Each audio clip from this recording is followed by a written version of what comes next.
Hello မင်္ဂလာပါဒီနေ့တော့ဗောနော်မတို့နောက်ထပ်သင်ခန်းစာတစ်ခုအနေနဲ့ဒီစပင်လေးတွေကိုအယောင်ချဲတဲ့သင်ခန်းစာတွေကိုသွားတော့မယ်ဗောနော်အဲ့တော့ဒါဆိုလို့ရှိရင်မတို့ဒီမှာတစ်ချက်ပြန်ကြည့်မယ်ဗောနော်ဒီပုံကကြတော့မတို့ဒီရှေ့ကသင်ခဲ့တယ်ဗောနော်စပင်ကိုစကတ်ချမ်းဆွဲတာဗောနော်ဒီဟိုဟာခဲတံနဲ့ဆွဲခဲ့တဲ့သင်ခန်းစာဗောနော်အဲ့တော့ဒါဆိုလို့ရှိရင်မရှိမှပြောခဲ့တယ်လို့ပဲသူကကြတော့ဒီစပင်တွေဆွဲတဲ့ခါကြလို့ရှိရင်စပင်ကဒီထောင်းကျတဲ့နေရာတွေခွက်တဲ့နေရာတွေဆိုလို့ရှိရင်မတို့ကအရာအောင်ဗောနော်ရှိတ်ထည့်ပေးရပြီးတော့ရှိတ်ထည့်ပေးရပြီးတော့ဒီဟိုဟာဗောဒီခုံးတဲ့နေရာတွေဆိုလို့ရှိရင်မတို့ကဒီအလင်းပြန်မယ်ဗောနော်ခုံးတဲ့နေရာတွေဆိုလို့ရှိရင်အလင်းပြန်မယ်ခွက်တဲ့နေရာတွေဆိုလို့ရှိရင်တော့ရှေ့ဝင်မယ်ဗောနော်အဲ့သဘောတရားကိုမတို့သိထားပြီးဗောအဲ့တော့ဒါဆိုလို့ရှိရင်တော့ဒါကခဲတံနဲ့ဆွဲတဲ့နီးပေါ့နော်အဲ့တော့ဒီမှာကကြတော့မတို့ကဒီအယောင်နဲ့ပြန်ပြီးတော့ခြေကြမှာပေါ့နော်အဲ့တော့ဒီခဲတံနဲ့ဆွဲတဲ့ဟာထက်ပို့ပြီးတော့အစင်လေးတွေတော့များတယ်ပေါ့နော်ဒါပေမဲ့ဒီခဲတံနဲ့ဆွဲတဲ့နီးကိုသေချာလေးသိရမယ်ဆိုလို့ရှိရင်တော့မတို့ကဒီစပင်နဲ့ဆွဲတဲ့နေရာမှာပို့တအားကြီးတော့ခတ်မှာမဟုတ်တော့ပေါ့နော်โอเคဒါဆိုလို့ရှိရင်အမတို့စပြီးတော့ဆွဲကြမယ်နော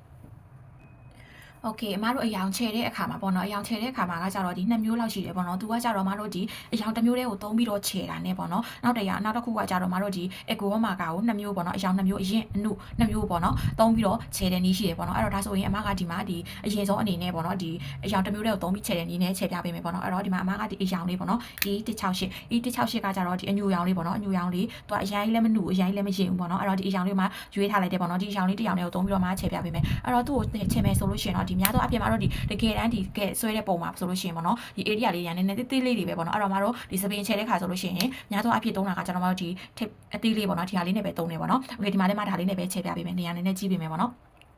အဲ့တော့ဒီအယောင်လေးကိုယူလိုက်တယ် E168 ကကြတော့သူ့ကိုပေါ့နော်အယောင်တစ်မျိုးတည်းကိုမှသုံးပြီးတော့ချဲပြမှာပေါ့နော်အယောင်တစ်မျိုးတည်းကိုသုံးပြီးချဲမယ်ဆိုတော့ဒီဟာလေးကိုဒီကနေပြီးတော့မတို့ပေါ့နော်ရှေ့မှာပြောခဲ့သလိုပဲဒီဟိုပါပေါ့ခဲတံနဲ့ဆွဲခဲ့တဲ့အတိုင်းပဲပေါ့နော်ဘယ်လိုဆွဲမလဲဆိုလို့ရှိရင်ဒီကာစတစ်လေး stroke လေးတွေကိုသူ့ကိုပေါ့နော်ဒီကနေထွက်မယ်လိုမျိုးပေါ့နော်ဒီလိုမျို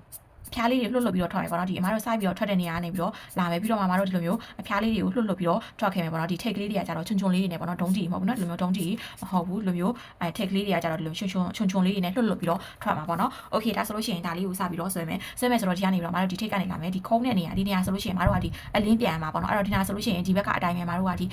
အလဲမှာပေါ့နော်အလင်းပြန်တဲ့ဟိုပေါ့နော်နေရာလေးခြံထားခဲ့မယ်ပေါ့နော်အဲ့တော့ဒီကနေစပြီးတော့ဆွဲမယ်လို့လာမယ်နော်တစ်ချက်ချင်းစီဆွဲမယ်နော်ခဲရံနဲ့ဆွဲခဲ့တယ်လို့ပဲတစ်ချက်ချင်းစီဒီကနေပြီးတော့လာမယ်အဲ့ဒီငင်းချောင်းလေးတွေပေါ့နော်ဟိုကအောက်ဖက်ရောက်လို့ရှိရင်လှုပ်ပြီးတော့ချွန်ချွန်လေးတွေနဲ့ပေါ့နော်လှုပ်ပြီးတော့ထားခဲ့မယ်ရှာမယ်နော်ပြီးရင်တော့ဒီကနေပြီးတော့အပေါ်ပြန်တက်မယ်ပြန်တက်မယ်ဒီကနေလာမယ်ဒီမှာငင်းချောင်းလေးတွေလှုပ်ပြီးတော့နော်သူ့ကိုထိတ်ကလေးတွေကိုချွန်ချွန်လေးတွေနဲ့ထားခဲ့မယ်ပေါ့နော်ရှာမယ်နော်အဲ့တော့ဒါဆိုလို့ရှိရင်တော့ဒါအမတို့ဒီအယောင်လေးနဲ့ဒီချဲလိုက်တာပေါ့နော်အဲ့တော့ဒါချဲပြီးပြီဆိုလို့ရှိရင်အမတို့ဒါကိုဘာနဲ့ပြန်သုံးမလဲဆိုတော့ဒီကအကိုကောင်းမာကာကိုတရောင်နဲ့သုံးပြီးတော့ချဲထားတာပေါ့နော်အဲ့တော့ဒါလေးကိုဘယ်လိုမတို့ကပြန်ပြီးတော့သူ့အယောင်ဓာတ်ထပ်ပို့ပြီးတော့ပေါ့နော်ရှိတ်ချပေးခြင်းနဲ့ရှိတ်ချပေးခြင်းတဲ့အခါကျလို့ရှိရင်မတို့ဘယ်လိုသုံးလို့ရလဲဆိုတော့ဒီဝါဒကလာပန်ဆယ်တွေကအနက်ရောင်လေးသုံးလို့ရတယ်ရင်းတဲ့အယောင်ပေါ့နော်ရှိတ်ချမဲ့အယောင်ကရင်းတဲ့အယောင်ဆိုလို့ရှိရင်ဒီအနက်ရောင်လေးသုံးလို့ရတယ်ဒါမှမဟုတ်လို့ရှိရင်တော့ကိုကသူ့ထက်ပို့ပြီးတော့ဒီအညူရောင်လေးထက်ပို့ပြီးတော့ရင်းတဲ့အယောင်ပေါ့နော်အဲ့တော့ဒီအညူရောင်ပေါ့ဝါဒကလာအညူရောင်တွေကဒီအရင်ပေါ့နော်ဒီအယောင်ထက်ခုနကတော့အမတို့ဆွဲခဲ့တဲ့ E168 ထက်ရင်းတဲ့အယောင်ပေါ့ဒါလေးကိုကင်ပြီးတော့လေသုံးလို့ရတယ်ပေါ့နော်အဲ့တော့ဒီမှာအရင်ဆုံးအနေနဲ့အမကဒီအမဲရောင်လေးပေါ့နော်ဒီအမဲရောင်အယောင်ရင်းလေးနဲ့ပြန်ပြီးတော့ချဲ့ပြပေးမယ်ပေါ့နော်အဲ့တော့ဒါဆိုလို့ရှိရင်ခုနကတော့အမတို့ဒီအယောင် base color ပေါ့နော်ဒါပြောမယ်ဆိုလို့ရှိရင်ဒါ base color နဲ့ချိန်ပြီးသွားပြီအဲ့တော့ဒီ shade color ဖြစ်တဲ့ဒီ pencil ပေါ့နော် color pencil ကိုကင်မယ်ကင်ပြီးပြီဆိုလို့ရှိရင်ခုနကတော့အတိုင်းပဲအမတို့ကဒါလေးတွေကိုအောက်ဘက်ကိုလှုပ်ပြီးတော့ဆွဲမယ်ပေါ့နော်တစ်ချောင်းချင်းစီဆွဲမယ်အဲ့တော့ခုနကတော့ base color ဆွဲတဲ့လောက်အမတို့ကအရာအောင်ပေါ့နော်ဒီလောက်ထိဒီအရာအောင်မဆွဲတော့သူ့ကိုဒီနားလောက်နဲ့ပဲရက်မယ်ပေါ့နော်အဲ့တော့ဒါဒီကနေလာမယ်တစ်ချောင်းချင်းစီပဲပေါ့နော်ခဲတံနဲ့ဆွဲခဲ့တယ်လို့ပဲဒီလိုမျိုးတစ်ချောင်းချင်းစီလှုပ်ပြီးတော့ဆွဲသွားလိုက်မယ်နော်ရှာမယ်နော်ဒါရပြီဆိုရင်ဒီကနေပြီးတော့မတို့အပေါ်ပြန်တက်မယ်ခုနအတိုင်းပဲပေါ့နော်မတို့ကဒီထိတ်ထီကိုမဆွဲဘဲနဲ့ဒီနားလောက်မှာရက်မယ်ပေါ့နော်သူအများကြီးဟိုထိတ်ထီရအောင်ဆွဲမသွားတော့ဘူးပေါ့နော်ရှာမယ်နော်အဲ့တော့ဒီကနေပြီးတော့လိုမျိုးလာမယ်ဒါရပြီဆိုလို့ရှိရင်တော့မတို့ဒါကိုဘာလို့ပြန်လုပ်ပေးမလဲဆိုတော့မတို့ရဲ့ဒီ base color ဖြစ်တဲ့ E168 ပေါ့နော် E168 လေးနဲ့ပြန်ပြီးတော့မတို့ကဖြီးပေးမယ်ပေါ့နော်ဒါကကြတော့မတို့ E168 ဒီ168ဒီအယောင်လေးနဲ့ပြန်ပြီးတော့ဖြီးပေးမယ်ခုနချဲလိုက်တဲ့အယောင်လေးနဲ့ပေါ့နော်ခုနတော့ကမတို့ဒီဝါတာကလာအမဲရောင်လေးနဲ့သုံးခဲ့တဲ့နေရာတွေအကုန်လုံးမတို့ပြန်ပြီးတော့ဖြီးပေးမယ်ပေါ့နော်အဲ့ဒါတွေကိုပါဖြီးပြီးတော့အပေါ်ဘက်ကိုမတို့ကထပ်ပြီးတော့ကြောထွက်သွားလိုက်မယ်ပေါ့နော်ရှာမယ်နော်အဲ့တော့ဒီမှာတစ်ချက်ချင်းစီပဲမတို့ဒီအဖျားလေးတွေကိုလှုပ်ပြီးတော့ချဲသွားလိုက်မယ်ရှာမယ်နော်ပြီးရင်တော့အလင်းမှာမတို့လင်းလေးခြံထားခဲ့မယ်ပြီးရင်ဒီပေါ်လေးဒီတိုင်းပဲဒီကနေပြီးတော့လာမယ်တစ်ချောင်းချင်းစီခုနတော့ဆွဲခဲ့တဲ့ဒီပေါ့နော်ခဲတံနဲ့ဆွဲခဲ့တဲ့နေရာတွေအကုန်လုံးပြန်ပြီးတော့ဖြီးပေးမယ် အဲ့မှာမတို့ရဲ့ဟာလေးကပို့ပြီးတော့အယောင်ကပို့ပြီးတော့စိုးတက်လာတာပေါ့နော်အဲဒီခဲတံကကြတော့ဒီဝတကာလာပေါ့နော်သူကဝတကာလာကိုမှသူကခဲတံပုံစံမျိုးထုတ်ထားတာအဲ့တော့မတို့ကဒီရေနဲ့သုံးရတာပေါ့နော်သူကအဲ့တော့ဒီအက်ကိုဟောမာကာဆိုလို့ရှိရင်သူက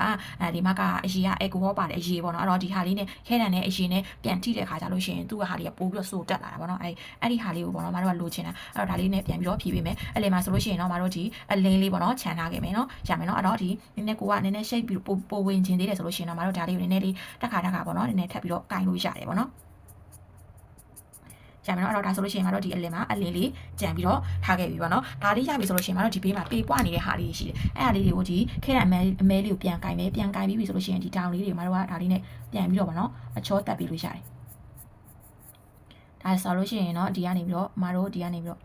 ဒါလေးတွေကိုနည်းနည်းပြန်ပြီးတော့အချောတက်ပေးမယ်ပေါ့နော်ဒီထောင်လေးတွေဆိုလို့ရှိရင်အနားသိမ့်ပြလိုက်မယ်ပြီးတော့မှဒီခုနကတော့E168လေးကိုပြန်ကင်ပြီးတော့ຢာလေးတွေကိုပြန်ပြီးတော့နည်းနည်းတင်းလေးပြန်ပြီးတော့ဖြီးပေးလိုက်မယ်ပေါ့နော်ခုနကအနားတက်ခဲ့နေရာနာလေးတွေကိုနော်နဲ့အရောင်နည်းနည်းလို့နေသေးတယ်ဆိုလို့ရှိရင်လည်းထပ်ဖြီးလို့ရတယ်โอเคဒါဆိုလို့ရှိရင်တော့မတို့ဒီစပင်ရောင်ချေတာတစ်မျိုးရပါပြီပေါ့နော်